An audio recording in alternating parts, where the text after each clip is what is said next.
안녕하십니까? 2025년부터 2028년까지 적용될 요트 경기 규칙의 핵심 가이드를 소개해드립니다. 첫째, 환경적 책임입니다. 모든 참가자는 요트 경기가 환경에 미치는 악영향을 최소화하기 위해 노력해야 합니다. 둘째, 경기 참가 결정에 대한 규칙입니다.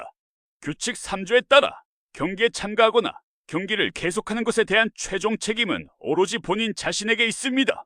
셋째, 규칙 준수입니다. 규칙 4조에 명시된 바와 같이 경기에 참가함으로써 선수는 모든 규칙에 따르고 부과된 벌칙을 수용하는 데 동의하게 됩니다. 요트 경기에서 가장 우선시되는 기본 규칙들을 살펴보겠습니다. 규칙 1-1은 위험에 처한 사람 돕기입니다. 요트나 선수는 위험에 처한 사람이나 요트에게 가능한 모든 도움을 주어야 합니다. 규칙 1-2는 구명장비에 관한 것으로 선수는 자신의 구명조끼 착용에 대해 개별적인 책임을 집니다. 마지막으로 규칙 2 공정한 경기는 보트와 선수가 스포츠맨십과 페어플레이 원칙을 준수해야 함을 강조합니다. 이 규칙을 위반할 경우 실격이라는 엄중한 벌칙이 부과될 수 있습니다. 경기를 이해하기 위한 첫걸음은 요트 간의 위치 관계를 정확히 아는 것입니다. 클리어 어스터는 한 요트가 다른 요트의 선체와 장비의 최우미 지점에서 옆으로 그은 선 뒤에 있을 때를 말합니다. 반대로 클리어 헤드는 어느 요트도 클리어 어스턴이 아닐 때의 상황입니다. 바람을 기준으로 바람이 불어오는 쪽을 풍상, 바람이 불어가는 쪽을 풍하라고 합니다. 그리고 오버랩은 한 요트가 다른 보트의 선체와 장비의 최우미 지점을 넘어서고 동시에 그 요트의 선수 지점에 의해 넘어서지 않을 때 발생하는 관계를 의미합니다. 경기 구역의 주요 정의에 대해 알아보겠습니다. 먼저 마크는 지정된 쪽으로 통과해야 하는 물체를 의미합니다. 다음으로 조는 마크에 가까운 보트의 선체 길이 3배 거리의 원형 구역을 말합니다. 이 존 안에서는 특별한 규칙이 적용됩니다. 마지막으로 프로포 코스는 다른 요트가 없을 때 가장 빨리 코스를 완주하기 위해 선택할 항로를 의미합니다. 이 세 가지 정의는 경기의 흐름을 이해하는 데 매우 중요합니다. 이제 요트 경기의 핵심인 항로권 규칙 중 하나인 규칙 10조, 즉 반대 택일 때의 항로권에 대해 설명해 드리겠습니다. 요트가 서로 반대 택에 있을 때 바람을 좌연에서 받는 포트택 보트는 바람을 우연에서 받는 스타보드택 보트를 피해야 합니다. 쉽게 기억하려면 바람을 우연에서 받는 요트, 즉 스타보드택 보트가 항상 우선권을 가진다는 점을 명심하시면 됩니다.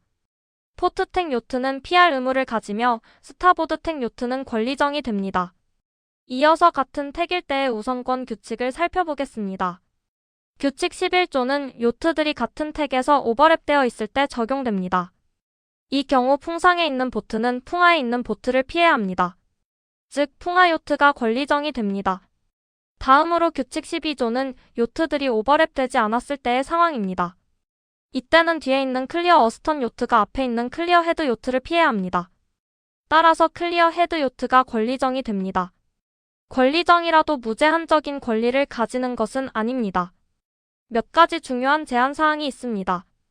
규칙 14조 충돌 회피는 권리정이라도 합리적으로 가능한 경우 충돌을 피해야 함을 명시합니다.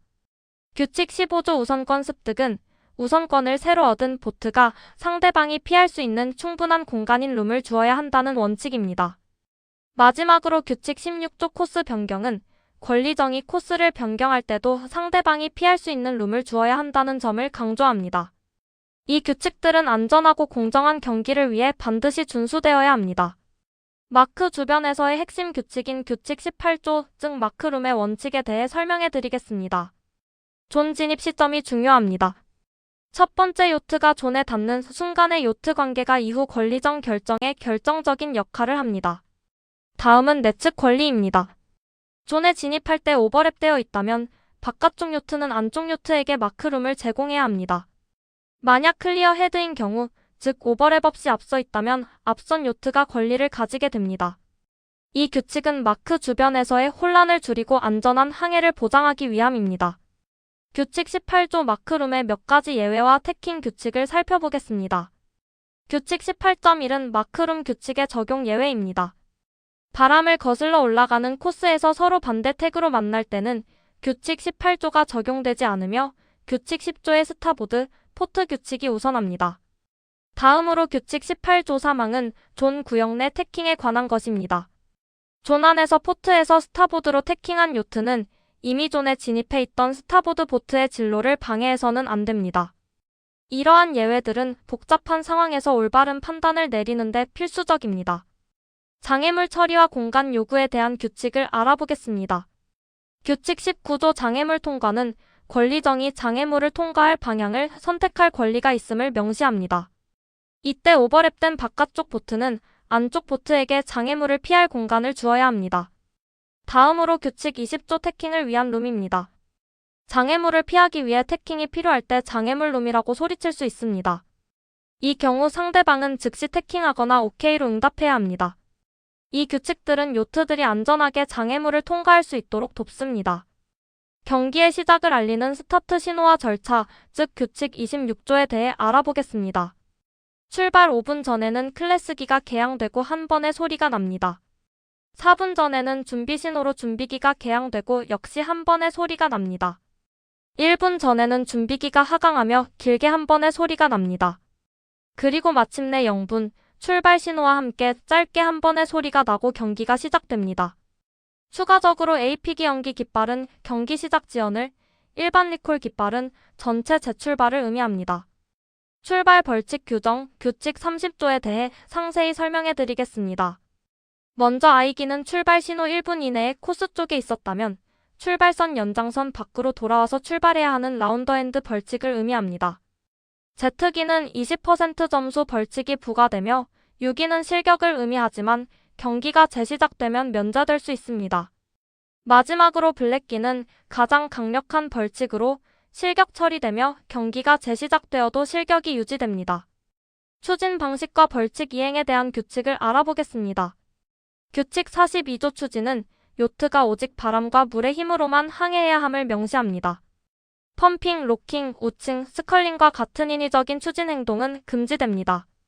다만 방향 전환을 돕기 위한 롤링은 예외로 허용됩니다. 다음으로 규칙 44조 벌칙 이행은 규칙 위반 시 수행해야 할 벌칙 회전을 설명합니다. 마크 터치는 한 바퀴 360도 회전 벌칙을, 다른 보트와의 규칙 위반 시에는 두 바퀴 720도 벌칙을 수행해야 합니다.